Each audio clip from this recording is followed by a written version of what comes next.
Welcome to County Connections. I am Steve Pendry, the Judge Executive in Campbell County, and with me today is Dr. Lynn Sadler, who is the Director at the Northern Kentucky Health Department, an award-winning, accredited agency.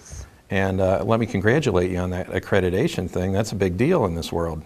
It is. Thank you so much for having me on. And, you know, being nationally accredited and being one of the first in the country to be nationally accredited really is an honor. And I think it really can help people who live here in Northern Kentucky be assured that we're doing our very best to provide quality public health services.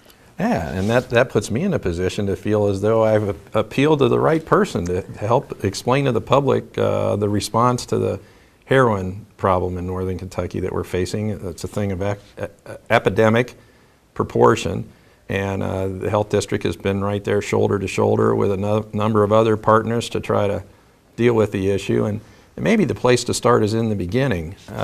What happens gradually is sometimes difficult to pick up out of the background noise. And I know county governments, local governments being involved in law enforcement, we see things early on when it comes to addiction problems because there are a lot of property crimes committed to support the habit.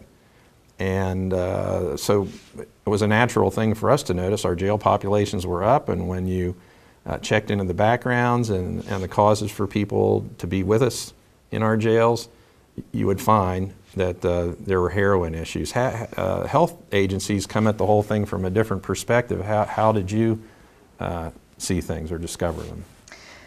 You know, traditionally, we all kind of operate in our silos, and heroin really did kind of insidiously explode onto the scene in Northern Kentucky because you're right, law enforcement was seeing certain things, and then in the healthcare arena, we were starting to see certain things, and it really wasn't until we all sat down and started comparing notes that as a community we realized we have a problem.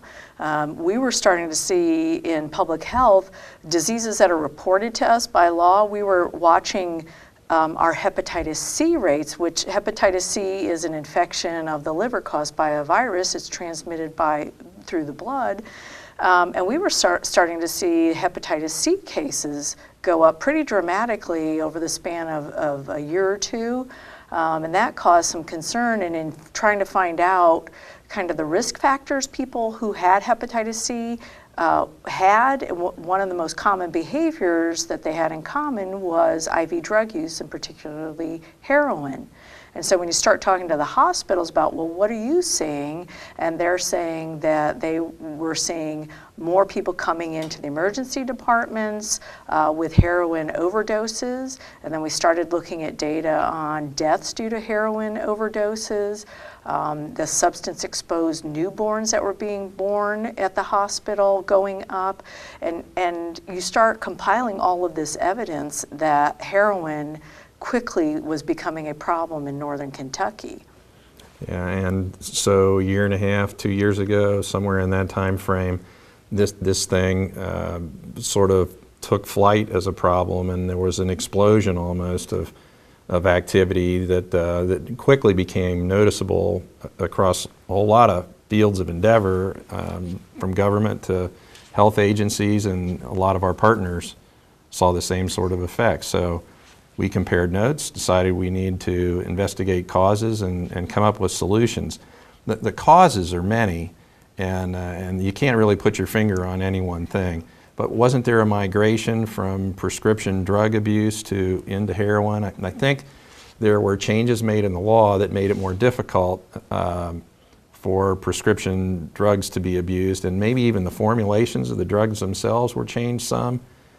Yes, you know, there was a number of factors when we all sit and kind of look back on how did we get to this point, and depending on who you talk to and the filters that they see the world through is how they see it came to be. And the truth is, there's probably a kernel of truth in all of those things, but everything from changing the formulations and medications so that they couldn't be tampered with or used, the laws that were put in place to try to address the big issue we had with prescription drug abuse in Kentucky and, in fact, in the country.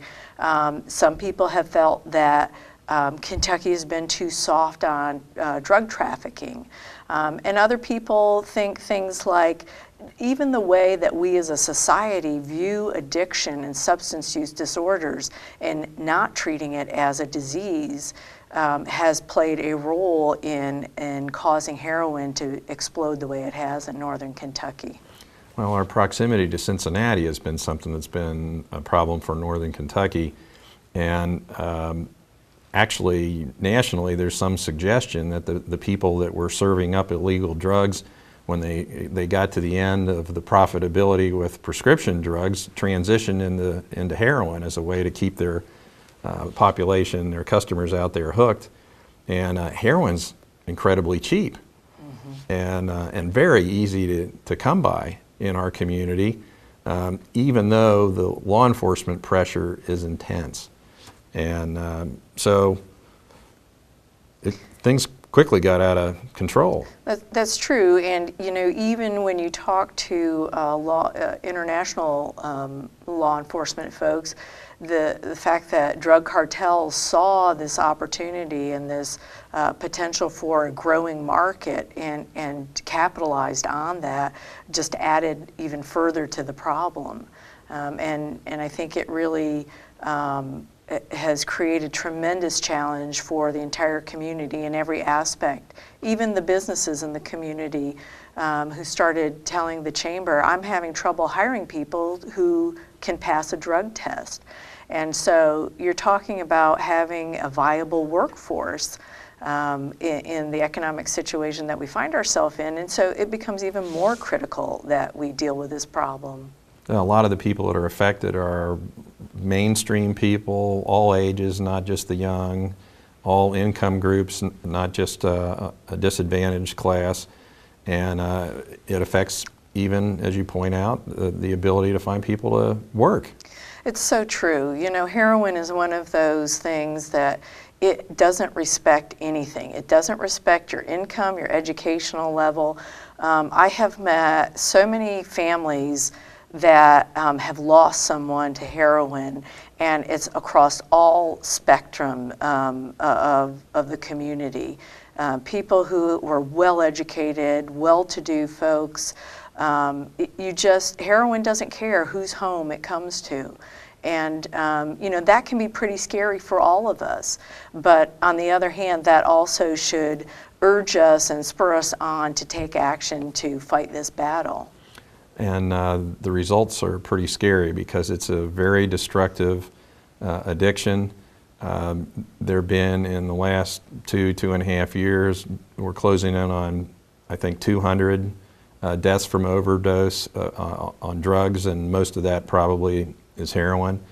There was a statistic so far as the dimension of the problem statewide that I heard in Frankfurt, that there are 200,000 Kentuckians who have an addiction of one sort or another. About 20,000 of them are starting to look for treatment, and we only have about 2,000 beds. So, something's got to change. I know that you have data as a health department, and if you want to share some of this with us now, hepatitis C is one of the tripwires that shows where drug use or heroin use is going, because the needles infect folks so frequently. Yes, the part of the behavior is the sharing of needles and syringes. And so why we're concerned about hepatitis C is a very serious infection. It's the leading cause of the need for liver transplants. It's expensive to treat. It's not necessarily an easy treatment course, although the medications are getting better, but along with that, the cost goes up. And so hepatitis C is a problem, and that's been growing exponentially over the last 3 years. But in addition to that, in this last year, in 2013, we have started to see a significant increase in hepatitis B. in any community in this country that has been dealing with heroin, what they have seen happen is hepatitis C, hepatitis B, and HIV skyrocket. And these are three very expensive diseases to have in any community. So we are seeing high hepatitis C, high hepatitis B. Our HIV right now is, relatively speaking, relatively low, but we don't want that to explode. And so this is our prime window of opportunity to deal with that issue of stopping the transmission of those viruses, and also getting these dirty needles out of our community so that people aren't getting accidentally stuck by them, or even our first responders and law enforcement personnel in the course of their duty being exposed to these infected used needles as well. And as a community, we have to come to grips about how serious do we want to get about dealing with this issue of infected needles. All right, so there are several things going on out of the hepatitis cases and the potential for HIV. I mean, those things in themselves are extremely expensive to treat. It's also, these are markers that show that heroin use has escalated pretty dramatically. And the toll with the heroin use is incredibly destructive of the families and the relationships within them. We have a lot of deaths and dysfunction as a result, and there really aren't any easy answers. Even if somebody decides that they want to try to beat the addiction disease, in the old days, as I understand it, or with less modern treatment arrangements, the success rate, even for a determined person, those rates were pretty low. And now with medical help, with a doctor's supervision, and with medical medicines to treat the disease, the rates of a cure or an improvement are much higher. So there's reason for optimism. But this thing, as I understand it, grabs a hold of your brain and changes its chemistry such that it could be as long as 18 months or more before you get back to a normal place after having started treatment.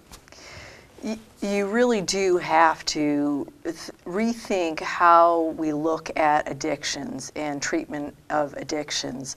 And I think if you look at addictions or substance use disorders as a disease, as a chronic disease, and you approach it just like we do with other chronic diseases, diabetes, hypertension or high blood pressure, asthma, you realize that this is something that it's not a quick fix. You're not going to go get some kind of medication and all will be well. You have to take care of yourself for the rest of your life, and you have to come to grips with this. And that's why there's sort of that acute treatment phase, and then you need to have the supports in place to help you be able to maintain that recovery that goes on. And that's absolutely essential. You know, the Journal of the American Medical Association put out a study fairly recently that looked at relapse rates for people who had addictions. Mm-hmm. And what they found was the relapse rates really is no different than people who relapse who have diabetes, high blood pressure, or asthma. And yet, for some reason, we tend to feel very negatively about the success of treatment and recovery for addictions. But we don't feel that way about people who are diabetic or have high blood pressure. So it's sort of interesting. It forces us, I think, to really examine our own beliefs about substance use disorders and how we look at them. Yeah, one interpretation, and probably the most accurate one, is to look at this as a disease that grabs a person and that we all need to help cure. That's missing. There's a stigma attached probably to this day where heroin is concerned. So as you're pointing out, it's not the same thing as with other medical conditions that you're trying to beat. And then I guess the other thing is it kills you. It kills you, and those other things are maybe not as dangerous and as sudden a stop in the process as can happen with heroin.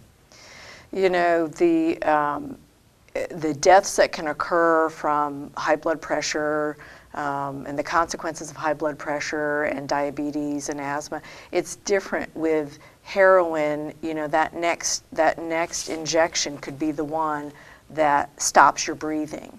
And so there is some difference there with that. And I know we'll be talking a little bit more about how can we stop those deaths from overdose from occurring. Yeah, so I think we've talked a little bit about how we all came to understand that there was a problem developing out there, and about the dimension of the problem. And we just covered the fact that there really aren't any easy answers. Maybe it's time to take a break for a minute, and when we come back, we'll talk about how the community has chosen to react, and talk about the energy that's been put into solutions and the thought. It's really, I think, a rewarding sort of conversation. The community has responded well.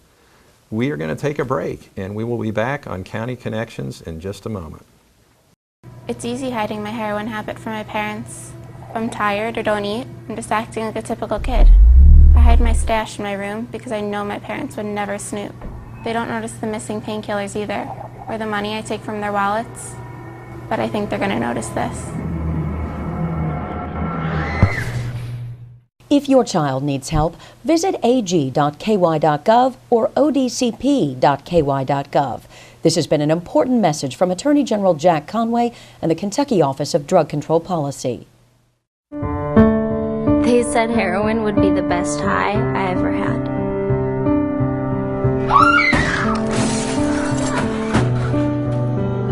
Sweetheart? Hey, sweetie? Listen to me.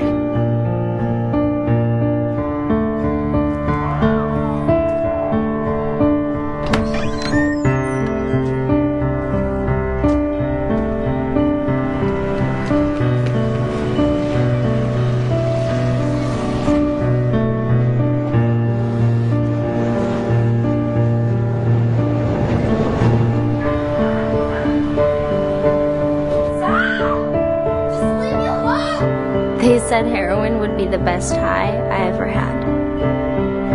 They lied. Find out the truth about heroin. drugfreeworld.org. They said one hit wouldn't hurt.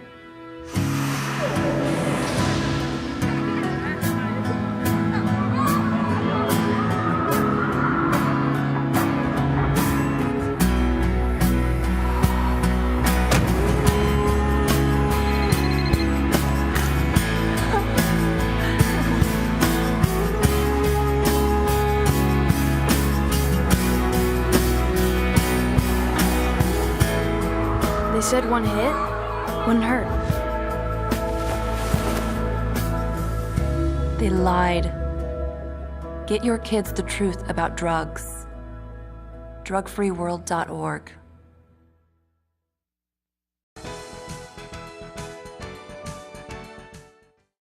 Welcome back. This is County Connections. I'm Steve Pendry, the Judge Executive in Campbell County, and Lynn Sadler, the Director at the District Health Department, is here talking with me about a very sad topic, the heroin epidemic in northern Kentucky. Now, we've covered some ground already and explained a little bit about how we found ourselves in this position as a community. Now it's time to talk about the response of the community. And I want to start by saying that if response requires education and enforcement, law enforcement, and treatment as three large groupings, my greatest familiarity is with the enforcement end, because local governments have police and we have jails.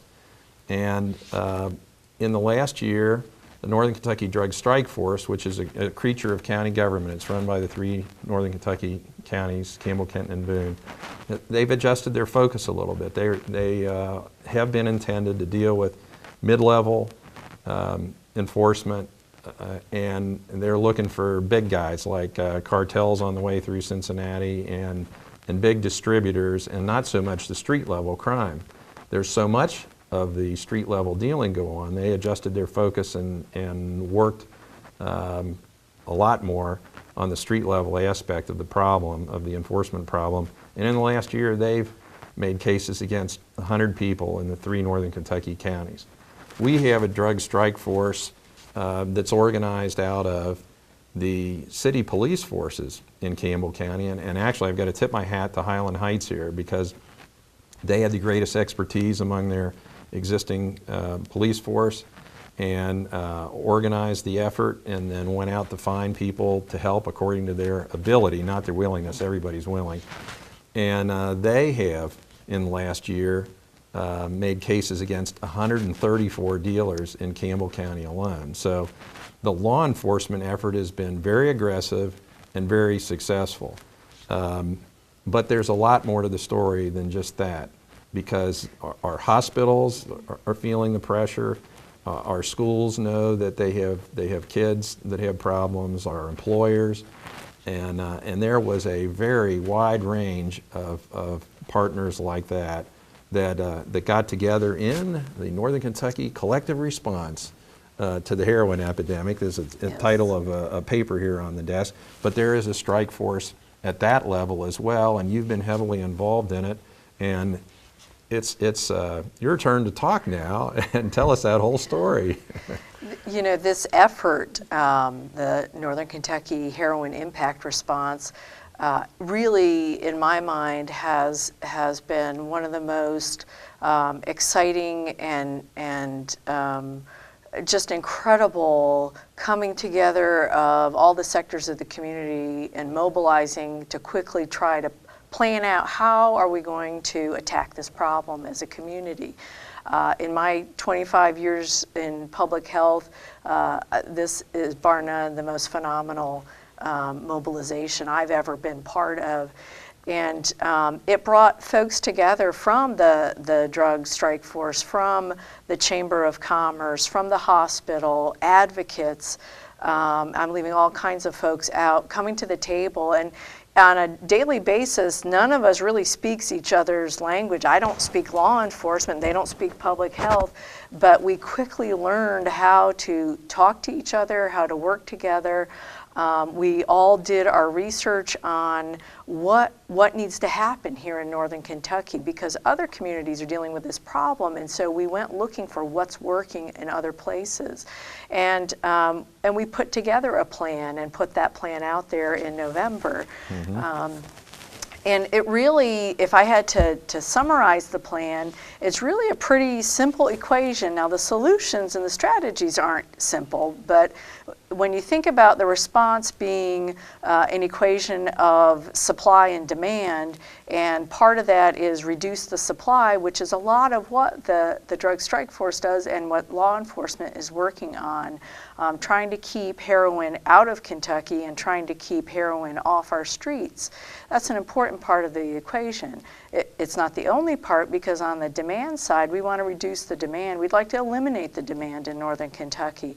And that does that is comprised of several pieces, the first being prevention or education. And we need to make sure that people don't start using, and particularly our kids, so many of whom have died from overdoses.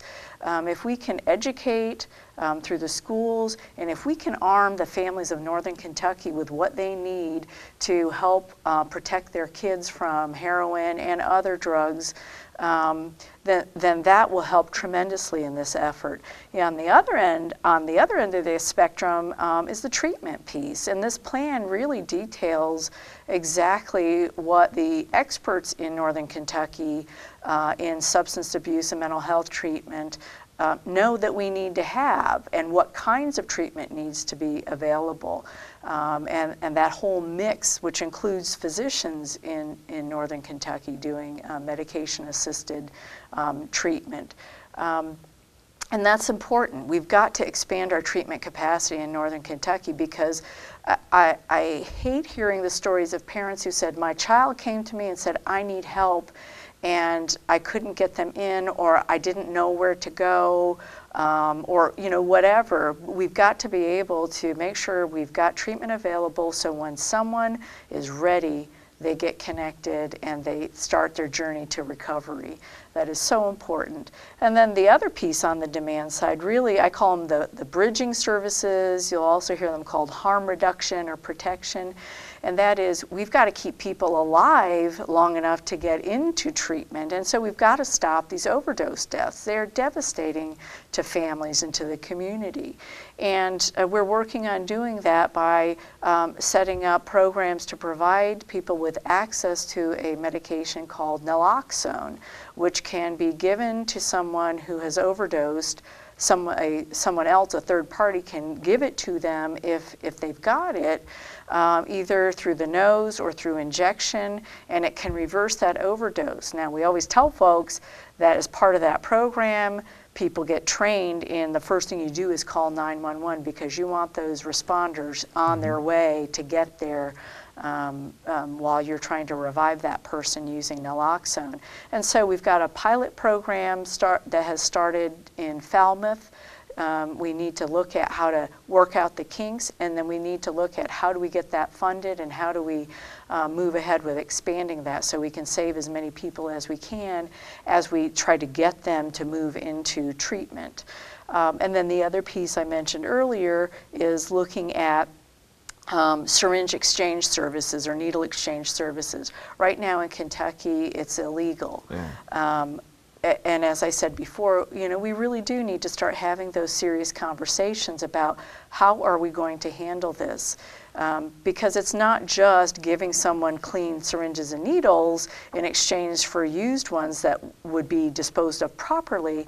It's also testing them, offering services for testing and vaccination, and that can include everything from testing for hepatitis and HIV to pregnancy testing. Because if a person with a heroin addiction is pregnant, they need to know right away, and we need to make sure they get into treatment so they can have a healthy baby and we don't have a substance-exposed newborn.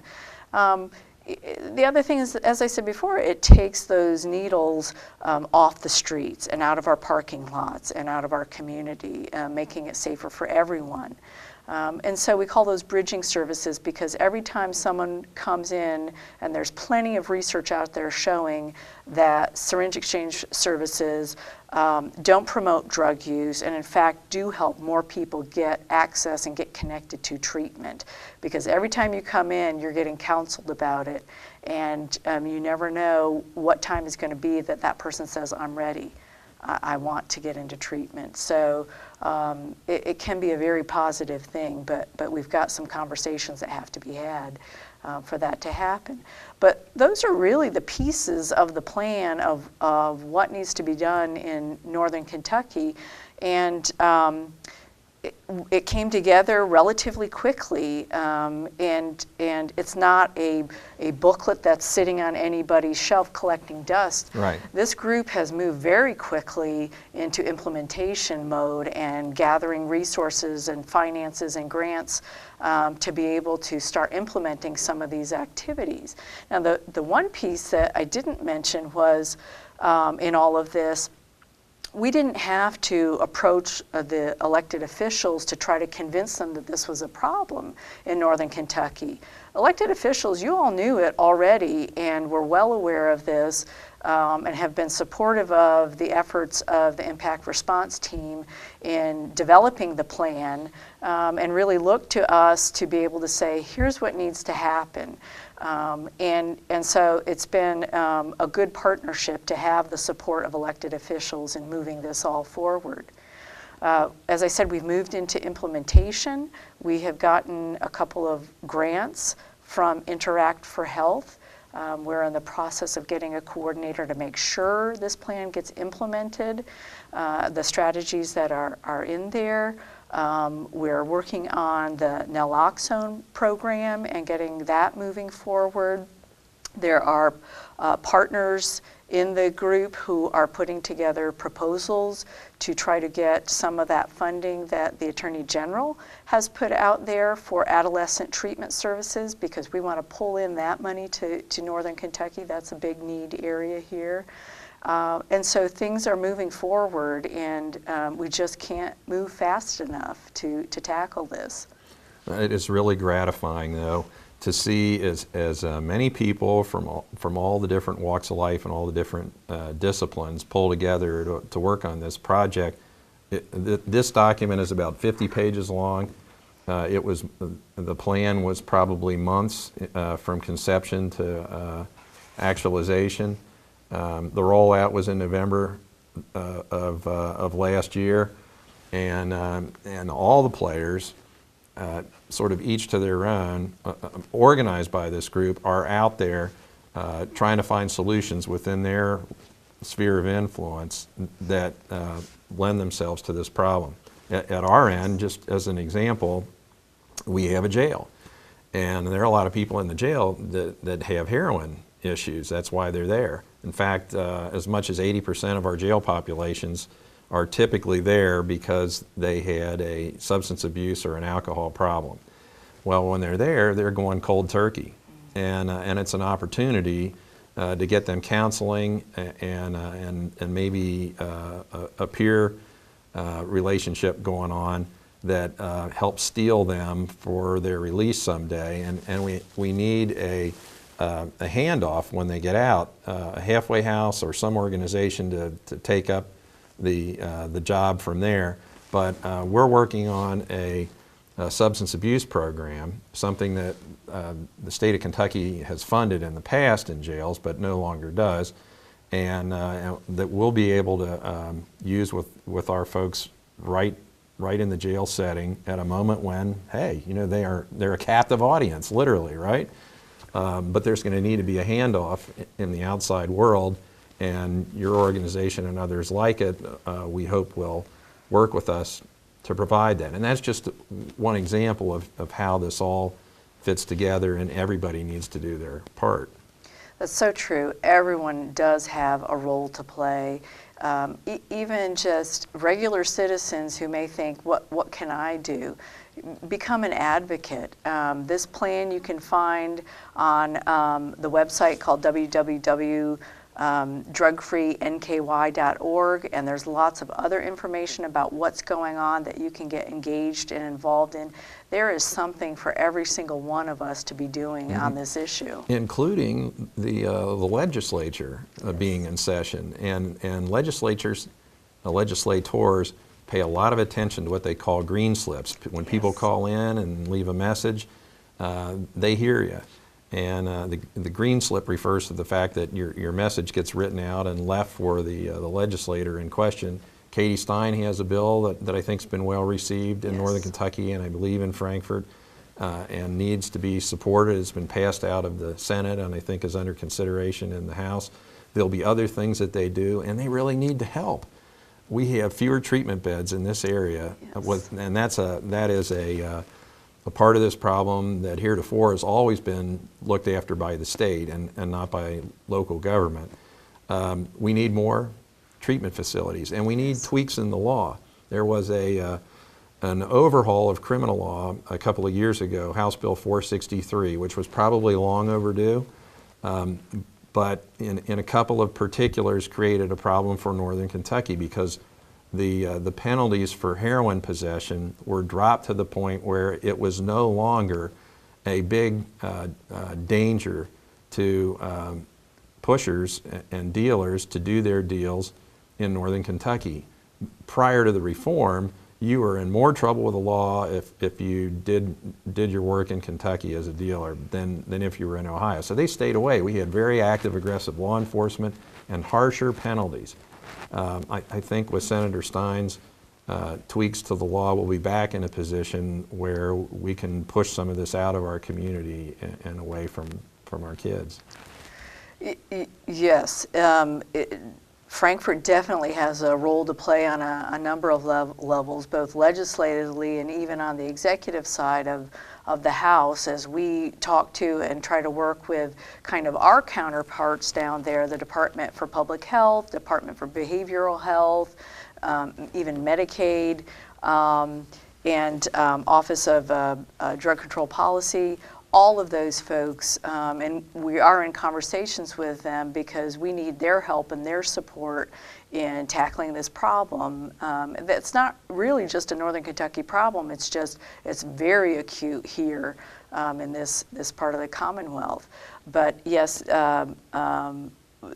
Katie Stein does have legislation, and she is trying to address some of the pieces of what we have put in the plan, and I think that it's a good start to have support legislatively, and I have been told that yes, the green slips are what matter to legislators, and that's a phone call, and so if someone supports something, that's one of the best ways they hear from their constituents about what their constituents are thinking. So, Yeah.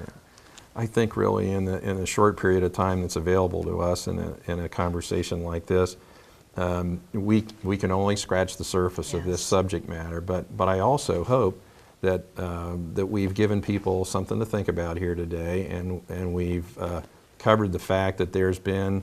While there is a problem, the community is working hard to address it, and we welcome the help of anybody out there who wants to be part of the effort. The way to get involved is through the Heroin Task Force, and I'm sure we'll have this put up on the screen, both the material and the website.